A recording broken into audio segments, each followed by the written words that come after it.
Hi Doug, I hope you're well. I thought kind of the polite thing to do was actually make a little video for you. First of all, because it's a bit more personal than just endlessly typing away, though I appreciate that's what you've been doing.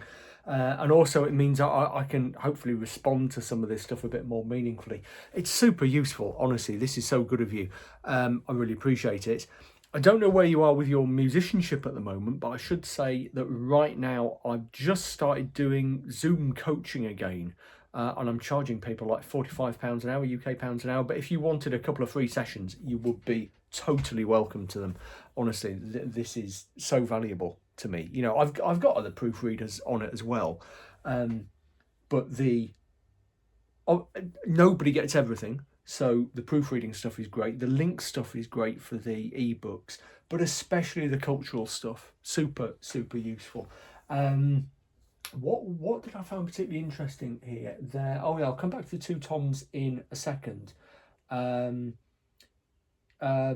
Tuition. I would never have thought of that. I was a copywriter for years, and I thought I kind of had US English nailed in particular. But I see exactly what you mean, because when I have come across that word in US context before, thinking about it, yeah, almost always it's just used in the context of kind of remuneration.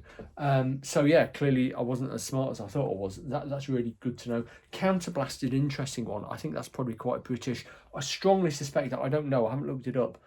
I strongly suspect it might be Navy slang. Like I know this is true of American English as well, but British English is like stuffed with expressions from the Royal Navy, the 18th and 19th centuries. So taken aback,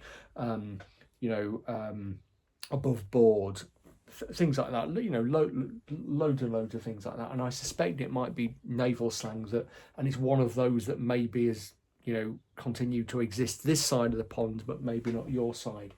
What else? All the links and things, yes. I have a big dilemma going on at the moment about what to do with the ebook version. When I started editing the print edition, which is now nearly done, I need to have about another week on it, I think.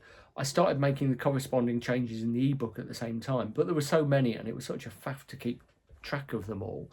I've actually decided to rebuild the ebook from scratch once I've kind of got the definitive edition in print, not in print, but I've got the definitive print edition ready. And I'm actually wondering whether to not sell it as a PDF in future, but actually to put it on Kindle and iBooks and all the various bookstores, digital bookstores, for a few reasons. I get less money per sale then, but I get all of kind of Amazon, as you would say in the States, all of their kind of native marketing. I get file protection, all of that kind of thing. And if I do that, then the linking will need doing differently anyway. So I really need to have a think about that. I am going to fix those links and kind of have a definitive PDF as well, but I'm not sure what's going to happen with the ebook from here. That is a decision that needs to be made. The two toms, bless them. There was a section of the book, I think I had it it started out in the first ever draft that I wrote like 4 years ago as the introduction to the book. Then I decided I wanted the introduction tighter, so I moved the two toms to an appendix. And it was basically just a kind of, not story exactly, but an account of two imaginary boys, both of whom I called Tom, living several tens of thousands of years apart. So one was a Paleolithic Tom learning how to play a stone flute, and another was another Tom with kind of a room full of, his bedroom full of digital piano and MacBook and electric guitar and all the stuff that a musically inclined teenager might have these days. But because I wanted to make the point that they still had to do the same things in terms of their practice. And I'm also really kind of interested in the ancient roots of music making. So there we are. Where is it? This book really inspired me several years ago. The Singing Neanderthals by Stephen Misen. Really worth a read if you're looking for something interesting to look at. Anyway, I won't get too bogged down in that. But that's what The Tale of Two Toms was.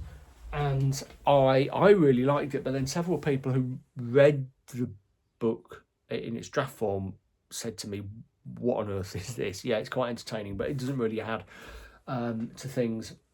So I took it out, which kind of saddened me a bit because I quite liked it. But I might send you the outtake, actually, at some point, perhaps with the email that I send this with. So that is where we are. Yes, most of that stuff is links. Otherwise, yes, if you do see anything else that you run into, please let me know. Don't feel obliged by any means, but do please let me know. And if there is anything I can do for you, obviously I'll send you a copy of the book when it comes out, if you at some point let me have your mailing address. And yeah, that's really great. So big thank you from me. And yeah, anything I can do for you, just let me know. Take care. See you soon. Bye-bye.